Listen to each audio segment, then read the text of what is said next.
Hello and welcome to What Moves Us Express, Or alternatively, what doesn't move us? our 10-minute daily podcast throughout this disrupted season Brought to you from sunny Brighton and at Nine Elms in London. Good. Hello, Johanna. Hi Liam, where are you? I am sitting in my front room in London. I'm just going to take a picture as well of our setup. You can see me now. Can you see me too? Yeah, wave. With my lovely San Francisco backdrop. Well, I've just realised in the background there's a load of booze in mine. All closed for later on. Right, so we have 10 minutes. So as I think we started at 13, so we've got till 23 past.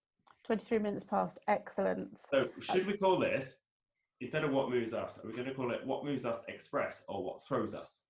Or what not moves us. Yeah, or else that's still. So here we are in splendid isolationism with the world falling apart around us. What does this mean? It means the same word. Isn't it the same word as crisis or opportunity? Absolutely. So how are we exploring the opportunities?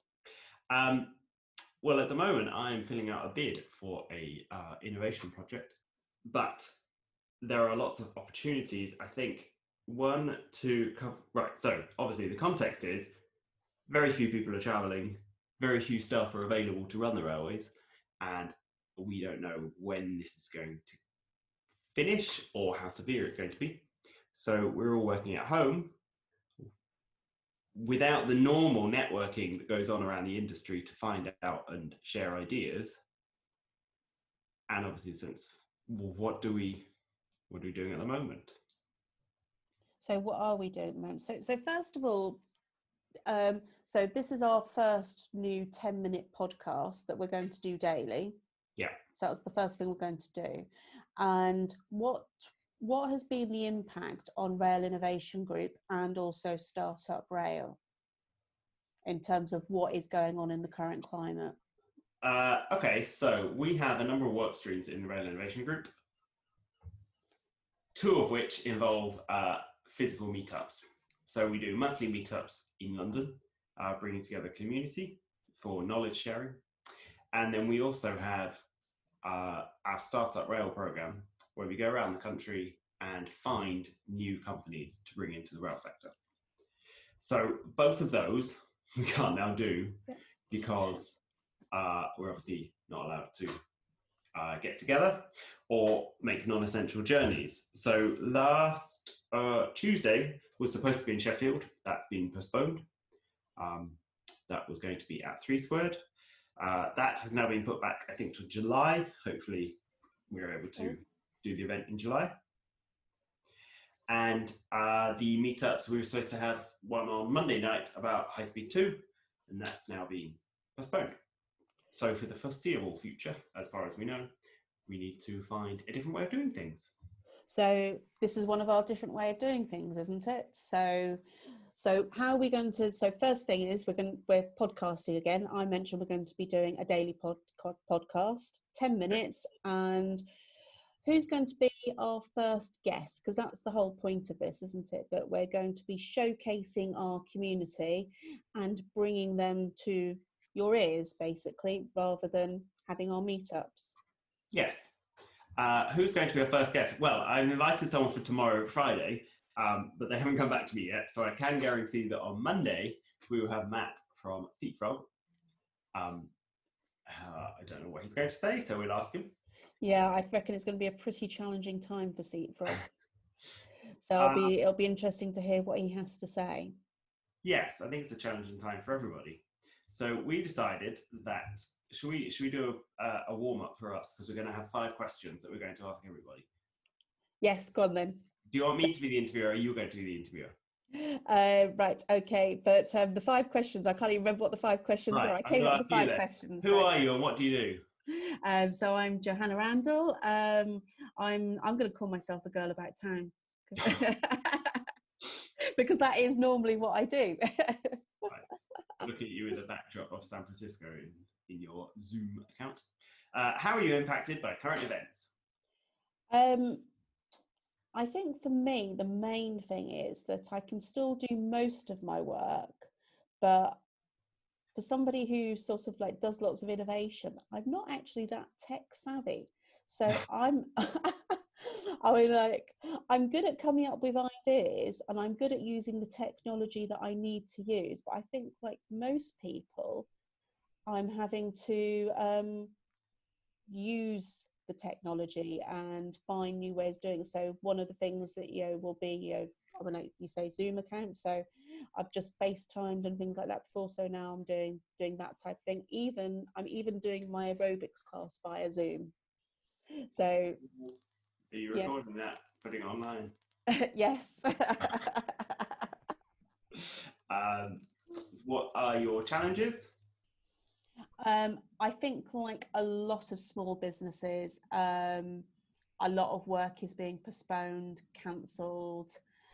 So keeping clients, on board, making sure that you've got a pipeline of work is proving challenging. But I think as much as possible, I'm all, I mean, for us within Startup Rail and also with other SMEs, is trying to work collaboratively to find industry problems so that we can be part of the solution rather than just thinking, oh no, what do we do now? But actually trying actively to seek out the opportunities. Yes, one thing a couple of things on this is one, I think it proves that you don't always have to travel to that meeting because you can do a lot at home. And I think it's also showing people a much more human aspect of people, because you're seeing me in my front room. I've seen people in their bedrooms, in their kitchens, out in their gardens, in various states of being ready for a call or not. And it just, it kind of just takes the professional shield. I think Professional shield away from people.